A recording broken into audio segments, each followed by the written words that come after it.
విజ్ఞప్తి చేస్తూ తక్షణమే భవనాల నిర్మాణం పూర్తి చేయడం కోసం నిధులు కేటాయింపు చేయవలసిందిగా విజ్ఞప్తి చేస్తున్నాను అధ్యక్ష. నమస్కారం.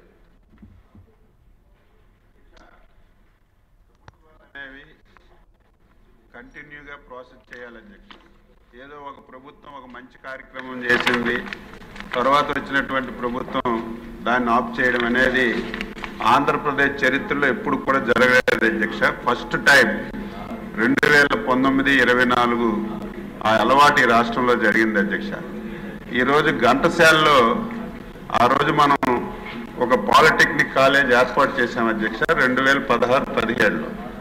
కొత్తగా పాలిటెక్నిక్ కాలేజ్ ఏర్పాటు చేసేటప్పుడు వెంటనే భవనాలు కట్టలేం కాబట్టి అక్కడ గిరిజన సంక్షేమ శాఖ చెందినటువంటి భవనాలు ఖాళీగా ఉంటే కలెక్టర్ గారు అక్కడ పెడతామంటే ఇమీడియట్గా పెర్మిషన్ ఇచ్చి అక్కడే పెట్టి మనం కొనసాగించాం అధ్యక్ష. దురదృష్టవశాత్తు 2019 తర్వాత ఆ కాలేజీ గురించి పట్టించుకునే నాదుడే లేడు. మళ్ళీ మనం వచ్చాం, రిక్రూట్మెంట్ కూడా మొన్ననే ఎన్ని పోస్టులు ఈ రాష్ట్రంలో ఖాళీలు ఉన్నాయి, ప్రొఫెసర్స్ కానీ మొత్తం అవసరమైనటువంటి స్టాఫ్ కానీ ఇవన్నీ నోటిఫికేషన్ ఇవ్వడానికి ఇప్పటికే ఫైనాన్స్ పంపించాం. ఫైనాన్స్ క్లియరెన్స్ ఇస్తే ఆ నోటిఫికేషన్ కూడా ఇస్తాం అధ్యక్ష. రెండవది భవనాలు అధ్యక్ష, 2 విధాలుగా ప్రయత్నం చేస్తున్నాం. కలెక్టర్ గారు ఏమన్నారంటే అవి ఖాళీగా ఉన్నాయి, కొంత డబ్బిచ్చి మరమ్మతులు చేసి అక్కడే నడిపిస్తే పర్వాలేదని చెప్పి కలెక్టర్ గారు చెప్పారు. అదొక పద్ధతిలో పనిచేస్తున్నాం. రెండవది శాశ్వతమైనటువంటి భవనాలు కట్టడానికి ఎస్టిమేషన్ కూడా వేయించాం. ఒక 27 కోట్ల రూపాయలు అవసరం ఉంటుంది. అది కూడా ఫైనాన్స్కి పంపించాను. మినిస్టర్ గారితో కూడా మాట్లాడాను. నేను మీ ద్వారా గౌరవ సభ్యులకి, ఆ ప్రాంత ప్రజలకి, స్టూడెంట్స్ అందరికీ హామీ ఇస్తున్నాను. ఇవి తీసుకొని పూర్తి స్థాయిలో బాగు చేసి నడిపించడం కానీ కొత్త భవనాలు కానీ తొందరగా కట్టిస్తామని చెప్పి మీ ద్వారా సభ్యులకు తెలియజేస్తున్నాను. రెండవది అధ్యక్ష, రాజమండ్రిలో కూడా వ్యవసాయ కాలేజ్ మనమే ఇచ్చాం, దానికి కూడా భవనాలు లేవు. అంతెందుకు అధ్యక్ష, వ్యవసాయ ఆచార్య అంజరంగ వ్యవసాయ విశ్వవిద్యాలయం అడ్మినిస్ట్రేషన్ బాను లేదు అధ్యక్ష. చంద్రబాబు నాయుడు గారు 2014తో ముఖ్యమంత్రి అయిన తర్వాత, ఎందుకంటే మనకి ఆ రోజు ఆచార్య అంజరంగ విశ్వవిద్యాలయం హైదరాబాద్ ఉండేది. 2014తో మనం విడిపోయిన తర్వాత మనకి ఇక్కడ భవనాలు కూడా లేకపోతే బ్రహ్మాండమైనటువంటి భవనాలు అధ్యక్ష. ఆ యూనివర్సిటీకి వెళ్తే ఎంత ముచ్చటేస్తుందంటే అంత ముచ్చటేస్తుంది. ఆ భవనాలు మనం బ్రహ్మాండంగా కట్టి 80% మనం కంప్లీట్ చేసాం అధ్యక్ష. తర్వాత వచ్చిన ప్రభుత్వం ఆ 80% కంప్లీట్ అయినటువంటి భవనాలు కూడా పూర్తి చేయలేక అవి కూడా అసంపూర్తిగా ఉండిపోతే మొన్ననే వెళ్ళాం, అది కూడా కంప్లీట్ చేయడానికి చూసినాం.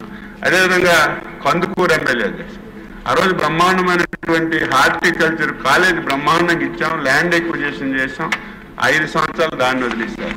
నేను మొత్తం ఈ రాష్ట్రంలో వ్యవసాయ పాలిటెక్నిక్ కానీ, హార్టికల్చర్ కానీ, వ్యవసాయ కాలేజీలకు కానీ ఇన్ఫ్రాస్ట్రక్చర్ ఎక్కడెక్కడ అవసరం ఉందో అన్ని కూడా తెప్పించుకున్నాం. ఇప్పుడు రాష్ట్రంలో ఆర్థిక పరిస్థితి కూడా అందరికీ తెలిసిన విషయం. వీలైనంత తొందరగా మనకి వెసులుబాటు వస్తుంది.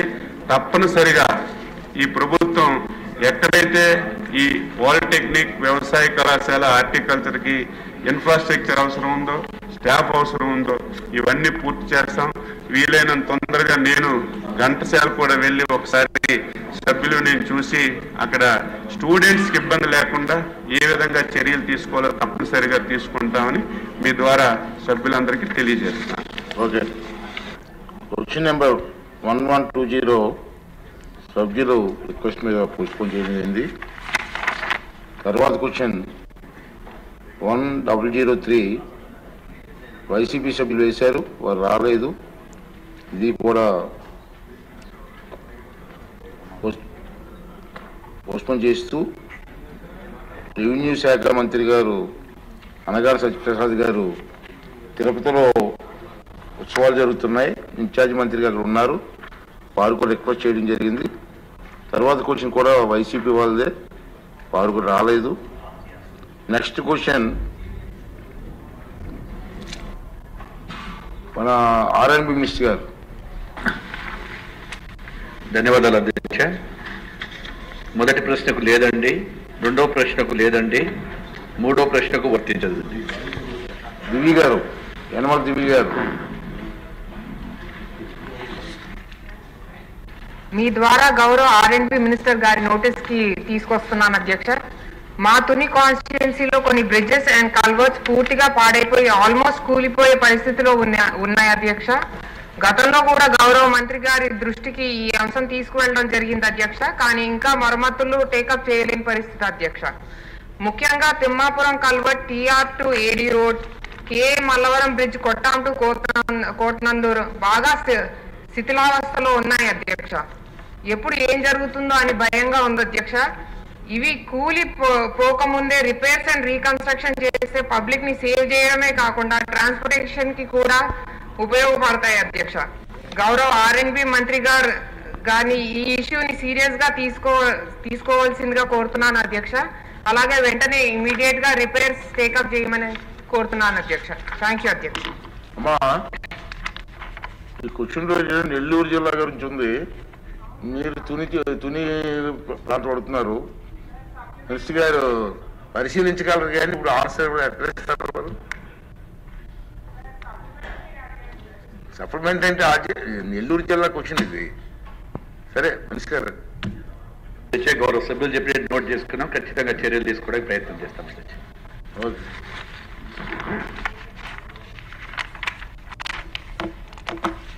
నెక్స్ట్ క్వశ్చన్ అండి 1098.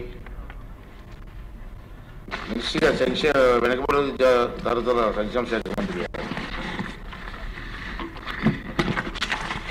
ధన్యవాదాలు అధ్యక్ష.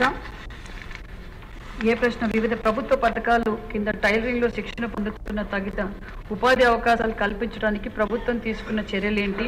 బి. సదరు వ్యక్తులు ఉపాధి కల్పించడానికి పలు ప్రదేశాల్లో గార్మెంట్స్ పరిశ్రమ ఏర్పాటు చేయడానికి ప్రభుత్వం యోచిస్తున్నదా? అయితే వాటి వివరాలు. సమాధానం అధ్యక్ష. ఏ ప్రశ్నకు? మహిళా సాధికారత భాగంగా 25-26 ఆర్థిక సంవత్సరంలో మహిళలకు ప్రాథమిక టైలరింగ్ శిక్షణ కార్యక్రమాన్ని APBC కోఆపరేటివ్ ఫైనాన్స్ కార్పొరేషన్ అమలు చేసింది. వారి భవిష్యత్తు జీవనోపాధి కోసం సర్టిఫికేట్ జారీ చేసేందుకు శిక్షణ పూర్తి చేస్తున్న మహిళలకు స్కిల్ అసిస్టెంట్ కార్యక్రమాన్ని చేపట్టమైనది. మహిళా జీవనోపాధి కల్పించడానికి అంచనా డేటాను కూడా స్కిల్ డెవలప్మెంట్ ద్వారా పంచుకుంటున్నాం. టైలరింగ్ లో శిక్షణ పూర్తి చేసిన వారు ఉపాధి కల్పించడానికి APBC కోఆపరేటివ్ ఫైనాన్స్ కార్పొరేషన్ స్థానిక గార్మెంట్స్ తయారీదారులతో కూడా ఒప్పందాన్ని కుదుర్చుకుంటున్నాం. బి ప్రశ్నకు ఇటువంటి ప్రతిపాదన ఏదీ లేదు. సి ప్రశ్నకు ఈ ప్రశ్న ఉత్పన్నం కాదు. బలరామకృష్ణ గారు. ధన్యవాదాలు అధ్యక్ష. మన కూటమి ప్రభుత్వం వచ్చిన తర్వాత మహిళా సాధికారతలో భాగంగా టైలరింగ్ నేర్పించి కుట్టు మిషన్తో పాటు సర్టిఫికేట్ ఇవ్వడం అనేది చాలా సంతోషకరమైనటువంటి విషయం అధ్యక్ష. కానీ టైలరింగ్ నేర్చుకున్న తర్వాత వారికి ఉపాధి దొరకట్లేదు అధ్యక్ష. ముఖ్యంగా చూస్తే టైలరింగ్ నేర్చుకున్న తర్వాత వారిని సంఘాల కింద ఏర్పాటు చేసి ఉపాధిగా స్కూల్ యూనిఫామ్స్ కానీ గవర్నమెంట్ వర్కులు కానీ ఏదైనా సంఘాలు కానీ కాంట్రాక్ట్ ఇచ్చినట్లయితే వాళ్ళకి ఉపాధి దొరుకుతుంది అధ్యక్ష. అలాంటి యోచనలో ప్రభుత్వం ఉందా అని అడుగుతున్నాను అధ్యక్ష. అదే విధంగా చూస్తే ఎప్పుడో పురాతన కాలం నుంచి కూడా సాంప్రదాయంగా వస్తున్నటువంటి ఈ కుట్టు మిషన్ టైలరింగ్ అనేది ఇస్తున్నాము. కానీ ఇప్పుడు టెక్నాలజీ మారింది. మనం ఒక టైప్ మిషన్ నుంచి కంప్యూటర్కి వచ్చాము. కంప్యూటర్ నుంచి ఇప్పుడు ఏఐకి కూడా వెళ్ళిపోతున్నాము. ఇలాగ మన సీఎం గారే టెక్నాలజీ గురించి రోజు మనం మాట్లాడుకుంటున్నాము. కానీ మహిళా సాధికారతలో ఇంకా కుట్టు మిషన్ దగ్గర ఆగిపోయాం అధ్యక్ష. ఇప్పుడు ఎంబ్రాయిడరీ వర్క్ అనేది జరుగుతుంది, మగ్గం వర్కులు జరుగుతున్నాయి. అలాంటి మగ్గం ఎంబ్రాయిడరీ వర్కులకి ట్రైనింగ్ ఇచ్చి వాళ్ళకి కావాల్సినటువంటి ఎక్విప్మెంట్ ఏమైనా ఇచ్చే యోచనలో ప్రభుత్వం ఉందా అని అడుగుతున్నాను అధ్యక్ష. అదే విధంగా చూస్తే ఈ టైలరింగ్ ఇచ్చే సెంటర్స్ లోనే సరైనటువంటి మెటీరియల్ అలాగే వాళ్ళకి కావాల్సినటువంటి మిషన్స్ కూడా నేర్చుకోవడానికి మిషన్స్ కూడా ఇవ్వడం లేదని కొంతమంది మహిళలు ఆందోళన చెందుతున్నారు అధ్యక్ష. వాళ్ళకి కనీసం అక్కడ తాగడానికి మంచినీళ్లు అదేవిధంగా వాష్రూమ్స్ కూడా లేవని అక్కడ కొంతమంది మహిళలు బాధపడుతున్నారు. ఆ విషయం ప్రభుత్వం దృష్టికి వచ్చిందా అని అడుగుతున్నాను అధ్యక్ష. అలాగే ఈ మహిళలకి మనం పెద్దపీట వేస్తూ కూడా మన డోక్రా సంఘాలు ఏర్పాటు చేసింది మన ప్రభుత్వం. మంచి అభివృద్ధి చెందుతున్నారు మహిళలందరూ కూడా. ఈ రోజు మహిళలు తల ఎత్తుకుని తిరిగే విధంగా మన తెలుగుదేశం ప్రభుత్వం చేసింది అధ్యక్ష. కానీ ఈ యొక్క డోక్రా సంఘాల్లో కూడా కొన్ని దోపిడీలకు గురవుతున్నాయి. లోకల్ గా ఉన్నటువంటి అక్కడ బిజినెస్ కరస్పాండెంట్స్ అనే వ్యక్తులు ఉంటున్నారు అధ్యక్ష. వాళ్ళు డబ్బులు తీసుకెళ్లి బ్యాంకులో డిపాజిట్ చేయక ఈ మధ్య కాలంలో మా నియోజకవర్గంలో వైసీపీ హయాంలో కానీ చూసినట్లయితే వాడు ఇప్పటి వరకు కూడా ₹1,00,00,000 దోచేసుకున్నాడు అధ్యక్ష. మొన్న అవి రికవరీ పెడితే ఆ బ్యాంక్ LDM AGM లో వాళ్ళు వచ్చి వాళ్ళు ఒక 70 లక్షల వరకు చేశారు, ఇంకా ₹30 లక్షలు ఉండిపోయింది. మహిళలకు అన్యాయం జరుగుతుంది అధ్యక్ష. ఈ డోక్రా సంఘాలపై కూడా దృష్టి పెట్టే ఆలోచన ప్రభుత్వం ఉందా అని అడుగుతున్నాను అధ్యక్ష. అదే విధంగా చూస్తే ఈ డోక్రా సంఘాలని ఇంకా మనం అభివృద్ధి చేసి ముందుకు తీసుకెళ్లాలంటే వాళ్ళకు కావాల్సినటువంటి చేనేత వృత్తుల ద్వారా వారికి ఏదన్నా మన సంఘాలకి ఇంకా ప్రోత్సహిస్తే బాగుంటుందని ఈ యొక్క ప్రభుత్వాన్ని సూచిస్తున్నాను అధ్యక్ష. ఈ యొక్క విషయాల్ని తమ ద్వారా మంత్రి గారికి తెలియజేస్తున్నాను అధ్యక్ష. ధన్యవాదాలు. నమస్కారం అధ్యక్ష. సోదరులు శాసనసభ్యులు అడిగినట్లుగానే మరి మనందరికీ తెలుసు అధ్యక్ష, చంద్రబాబు నాయుడు గారు మహిళా పక్షపాత అన్న విషయం మీకు అందరికీ తెలుసు. గతంలో ఈరోజు అన్నిట్లోనూ మహిళలు అన్ని రంగాల్లోనూ ఉన్నారంటే మరి బిజినెస్ మానేసి ముఖ్యమంత్రి చంద్రబాబు నాయుడు గారు అని చెప్పాలి. మరి సోదరులు అడిగినట్లుగానే గతంలో కూడా మహిళలకు ప్రతి ఒక్క మహిళ సాధకారత ఉండాలి, ప్రతి ఒక్క ఇంటి నుంచి మహిళా ఎంటర్ప్రైనర్ తయారు చేయాలనేది ముఖ్యమంత్రి గారి లక్ష్యంతో గతంలో కూడా మనం పనిచేసాం అన్న నందమూరి తారక రామారావు గారి స్ఫూర్తితో. అదేవిధంగా ఈరోజు మరి 14, 19లో కూడా మనం అనేక మహిళల కోసం అనేక స్కీమ్స్ కూడా పెట్టాం అధ్యక్ష. మరియు ఇప్పుడు 1924లో ఇవన్నీ గాలికి వదిలేశారు. మళ్ళీ కూడా మనం ఈ మహిళలకు ఉచితంగా కుట్టు మిషన్ టైలరింగ్ ఇస్తూ కుట్టు మిషన్లు కూడా ఏర్పాటు చేశాం. మరి సోదరులు అన్నట్లుగా మరి కొన్ని చోట్లయితే ఈ సమస్యలు ఉంది అధ్యక్ష, కానీ ప్రోగ్రామ్ అయితే చాలా బాగా జరిగింది. మహిళల్లో కూడా బాగా సాటిస్ఫాక్షన్ వచ్చింది. ప్రతి మహిళకు FRS సిస్టమ్ కూడా పెట్టి వాళ్ళు ఉదయము సాయంకాలము ట్రైనింగ్ 90 days ఇస్తున్నాం అధ్యక్ష. మరి అక్కడ కొన్ని సెంటర్స్ లో కొన్ని ప్రాబ్లమ్స్ ఉన్నారో దాన్ని పరిశీలిస్తాను. మరి సోదరులు అన్నట్లుగా మరి వారికి హ్యాండ్లూమ్స్ మీదను మరి వాళ్ళు తయారు చేసి మరి వాళ్ళు ట్రైనింగ్ అయిపోయిన తర్వాత వాళ్ళకి సర్టిఫికేట్ ఇస్తూ మళ్ళీ వాళ్ళకు ఒక కుట్టు మిషన్ కూడా మనం ఉచితంగా ఇవ్వబోతున్నాం అధ్యక్ష. అంతేకాకుండా మరి మహిళలకు ఎక్కడైతే గ్రూపుల ద్వారా స్వెర్ప్ కావచ్చు, NRML ద్వారా కావచ్చు, మరి వాళ్లకు ఏర్పాటు చేసి వాళ్ళు తయారు చేసిన వస్తువులు కూడా బైబ్యాక్ సిస్టాన్ని కూడా మేము అమలు పరుస్తున్నాం. అదేవిధంగా చేనేతల వస్త్రాలను కూడా మరి వాళ్ళ దగ్గర తయారు చేయించి వాళ్ళకు ఉపాధి చూపించాలనే ఆలోచనలో కూడా ఉన్నాం అధ్యక్ష. కొన్ని గార్మెంట్స్ తో కూడా వీళ్ళు ట్రైనింగ్ అయిపోయిన తర్వాత వాళ్ళకు ఉపాధి కోసం కొన్ని గార్మెంట్స్ తో కూడా లోకల్ ఏకైతే గార్మెంట్స్ ఉన్నారో వాళ్ళతో కూడా చర్చిస్తున్నాం అధ్యక్ష, వాళ్ళకు ఉపాధి చూపించడానికి. ముఖ్యమంత్రి గారు ఏదైతే మహిళల సాధికారత కోసం కష్టపడుతున్నారో మరి దాన్ని నిజం చేసి ఒక పక్క స్త్రీశక్తి ప్రోగ్రాం వల్ల కూడా మహిళలకు ఇది మహిళా సాధికారతకు స్త్రీశక్తి ప్రోగ్రాం కూడా చాలా బాగా జరిగింది. మహిళల్లో చాలా ఆనందంగా ఉన్నారు. మరి మహిళలు వారి గమ్యాన్ని చేరుకోవడానికి ఈ స్త్రీశక్తి ప్రోగ్రాం కూడా వాళ్ళకి అనుకూలంగా అందిందనే విషయం కూడా తెలియజేస్తూ మరి ఖచ్చితంగా సోదరులు చెప్పినట్లు అన్ని పరిశీలించి మరికొన్ని మంచి నిర్ణయాలు కూడా తీసుకుంటామనే విషయం కూడా తెలియజేస్తున్నాం అధ్యక్ష. క్వశ్చన్ నెంబర్ 911 పరిశ్రమల శాఖ మంత్రి గారు. గుడ్ మార్నింగ్ అధ్యక్ష. మొదటి ప్రశ్న అండ్ బి ప్రశ్న రెండు కలిపి ఆన్సర్ అధ్యక్ష. టోటల్ గ్రోత్ సెంటర్లో 1149 acres అది బొబ్బిలి గ్రోత్ సెంటరు 5 విలేజెస్లో ఉంది అధ్యక్ష. బొబ్బిలి మండల్ కింద విజయనగరం డిస్ట్రిక్ట్లో.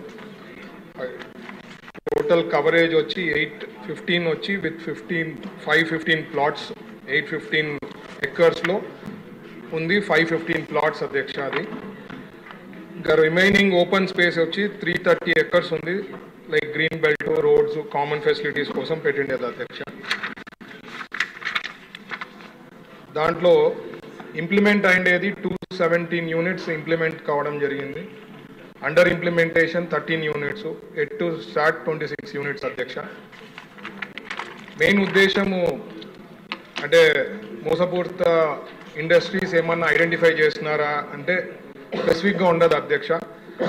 బట్ వాళ్ళు చెప్పిండే ప్రకారం డిపిఆర్ ప్రకారం టైమ్ లైన్స్లో చైన్ ఏమన్నా అంటే దాదాపు 43 అలాట్మెంట్స్ క్యాన్సిల్ చేయడం జరిగింది అధ్యక్ష. అది దాదాపు 121 acres. సిడికి ఆన్సర్ వచ్చి అధ్యక్ష మనకి ఇప్పుడు 127 ప్లాట్స్ అవైలబుల్ ఉంది అధ్యక్ష. ఇండస్ట్రీస్ ఎవరైనా పెట్టుకునే దానికి అవకాశం ఉంది.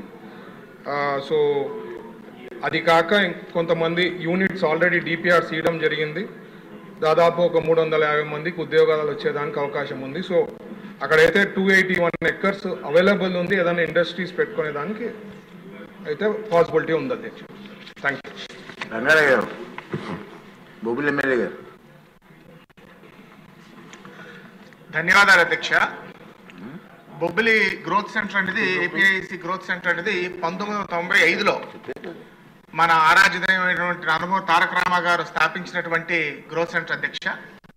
సుమారు 5 గ్రామాల ప్రజలు, నేమ్లీ మెట్టవలస, ఎం బూర్జు వలస, ఎం పనుకు వలస, గొర్రెల సీతారాంపురం, నారాయణప్ప వలస, కాశీంద్ర వలస రైతులు ఎంతో మంచి ఉద్దేశంతో, ఒక సదుద్దేశంతో వాళ్ళ పిల్లలకి ఎంప్లాయ్మెంట్ దొరుకుద్ది, ఉద్యోగాలు దొరుకుతాయనే సదుద్దేశంతో గ్రోత్ సెంటర్కి భూములు కారు చౌకగా వాళ్ళకు మంచి ఉద్దేశంతో ఇవ్వడం జరిగింది అధ్యక్ష. ఎక్కువ అక్కడ ఉన్నటువంటి పరిశ్రమలన్నీ కూడా 1-2 ఎకరాల్లో ఉన్నటువంటి పరిశ్రమలు అధ్యక్ష.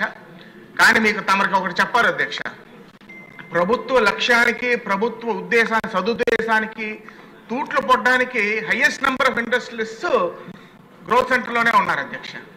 ఎందుకంటే కన్వర్ట్ అయినటువంటి ల్యాండ్ని ఎవరైతే కొన్ని రియల్ ఎస్టేట్ వ్యాపారాలకు ఉపయోగించుకున్నారో, బ్యాంకులో తనఖా పెట్టి మార్టిగేజ్ చేసి ఇతర వ్యాపారాలకి లోన్లు తెచ్చుకోవడానికి ఉపయోగించుకున్నారు తప్ప అక్కడ స్థానికంగా ప్రజలకి ఒక మంచి ఉద్దేశంతో ఏదైతే ప్రభుత్వం ఏర్పాటు చేసిందో అది పర్పస్ సర్వ్ అవ్వలేదు అధ్యక్ష.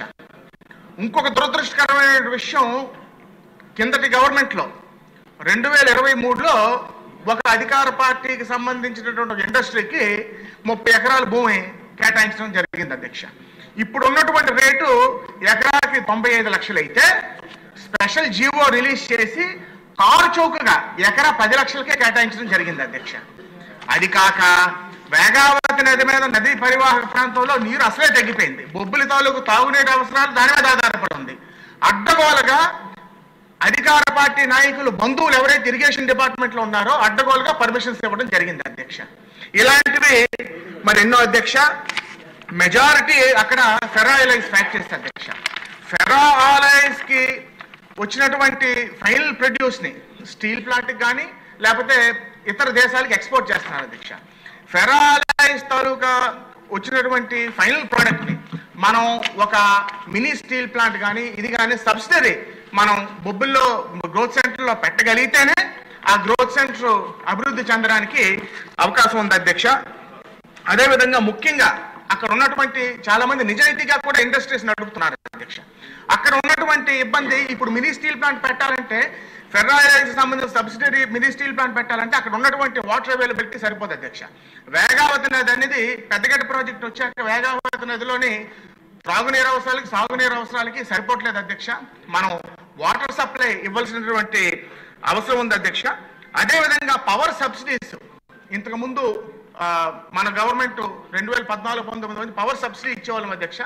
ఇప్పుడు ఆ పరిస్థితి లేదు.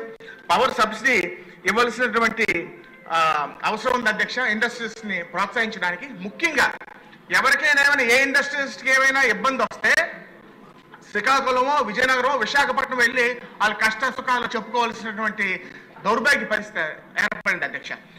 దయచేసి గౌరవ మంత్రి గారిని తమ ద్వారా గౌరవ మంత్రి గారిని నేను కోరేది ఏంటంటే పర్మనెంట్ స్టాఫ్ ని అక్కడ ఎంప్లాయ్ చేయకపోతే ఉన్నటువంటి ఇండస్ట్రీస్ కూడా తరలిపోయే ప్రమాదం ఉంది అధ్యక్ష. అదేవిధంగా ఒక మంచి సదుద్దేశంతో వందలాది మంది రైతులు ఆ గ్రోత్ సెంటర్కి భూమి దారాదత్తం చేశారు అధ్యక్ష, చాలా తక్కువ ఖర్చుకి. కానీ ఉద్యోగాల విషయం వచ్చేసరికి స్కిల్ ఉన్నా క్వాలిఫికేషన్ ఉన్నా ఎక్కడో ఛత్తీస్గఢ్ నుంచి ఒరిస్సా నుంచి బీహార్ నుంచి తీసుకొచ్చి మరి ఎంప్లాయ్మెంట్ ఇస్తున్నారు అధ్యక్ష. దానివల్ల స్థానికులకి చాలా ఈ 5 గ్రామాల ప్రజలే కాదు బొబ్బిలి నియోజకవర్గ ప్రజలకి చాలా ఇబ్బంది అవుతుంది అధ్యక్ష. దయచేసి తమ ద్వారా ప్రభుత్వాన్ని నేను కోరేది ఒక స్కిల్ డెవలప్మెంట్ సెంటర్ గ్రోత్ సెంటర్లో మనం ఎస్టాబ్లిష్ చేస్తే ఆ గ్రోత్ సెంటర్లో ఉన్నటువంటి ఇండస్ట్రీస్ కి అనుగుణంగా స్కిల్ డెవలప్మెంట్ ట్రైనింగ్ మనం స్థానికులకు కానీ మన జిల్లా ప్రజలకు అప్పచెప్పగలిగితే స్థానికులకు కూడా ఉద్యోగం పెట్టే అవకాశం ఉంటుంది అధ్యక్ష. ఒకే లాస్ట్ పాయింట్ అధ్యక్ష, ఏపీఐసిలోని ఒక ఇండస్ట్రీ పెట్టాలంటే పబ్లిక్ హియరింగ్ అనేది అవసరం అధ్యక్ష. అదే ఒక ఎస్ఈజెడ్లోని పబ్లిక్ హియరింగ్ అవసరం లేదు. పబ్లిక్ హియరింగ్ పెట్టడం వల్ల చుట్టుపక్కల గ్రామాల ప్రజలు ఆ లక్ష్యం నెరవేరలేదు. ఏ సదుద్దేశంతో భూమి ఇచ్చారో ఆ లక్ష్యం నెరవేరట్లేదు. కాబట్టి పబ్లిక్ హియరింగ్స్ లో స్థానికులు రెసిస్ట్ చేసే పరిస్థితి అధ్యక్ష. కాబట్టి ఈ నిబంధనలు కొంత సరళీకృతం చేసి కొంత ఈజీ మినిమైజ్ చేస్తే ఎస్సీజెడ్కి ఇచ్చినటువంటి అవకాశాలు ఏపీఐఏసీకి కూడా ఇస్తే చాలా బాగుంటుందన్న ఉద్దేశం అధ్యక్ష. కొంచెం పొల్యూషన్ వల్ల కూడా చుట్టుపక్కల గ్రామాల ప్రజలు చాలా ఇబ్బంది పడుతున్నారు. పొల్యూషన్ కంట్రోల్కి ప్రభుత్వం అనేకమైనటువంటి రాయితీలు ఇచ్చినప్పటికీ పొల్యూషన్ కంట్రోల్లో కొంత ఉన్నటువంటి ఇండస్ట్రీస్ కొంచెం విఫలమయ్యి చుట్టుపక్కల గ్రామాల ప్రజలు బొబ్బుల వరకు కూడా వ్యాపిస్తుంది, బొబ్బుల పట్టణం వరకు కూడా వ్యాపిస్తుంది. కాబట్టి దాని మీద చర్యలు తీసుకోవాలి అధ్యక్ష. నేను తమ ద్వారా మంత్రి గారిని కోరుతున్నాను. మంత్రి గారు వచ్చి ఒకసారి బొబ్బులు వచ్చి ఒక రివ్యూ మీటింగ్ పెట్టి అందరినీ కొంచెం కీరిస్తే తప్ప ఇవన్నీ జరిగే పనులు కావు అధ్యక్ష. రైతులు ఒక మంచి ఉద్దేశంతోనే పెద్దల మహానుభావులు నందమూరి తారక రామారావు ఒక మంచి ఉద్దేశంతో పెట్టినటువంటి ఈ వ్యవస్థ తప్పకుండా సఫలీకృతం చేయవలసినటువంటి బాధ్యత మనందరి మీద ఉందని తమ ద్వారా మంత్రి గారికి తెలియజేసుకుంటూ ప్రభుత్వాన్ని తెలియజేస్తే సెలవు తీసుకుంటాం. ఎమ్మెల్యే గారు సార్ మంచి కార్యక్రమం పెట్టి మంత్రి గారిని తీసుకెళ్ళండి సార్. సరే ఆహ్వానించాను సార్ ఆల్రెడీ. తప్పకుండా సార్. అధ్యక్ష,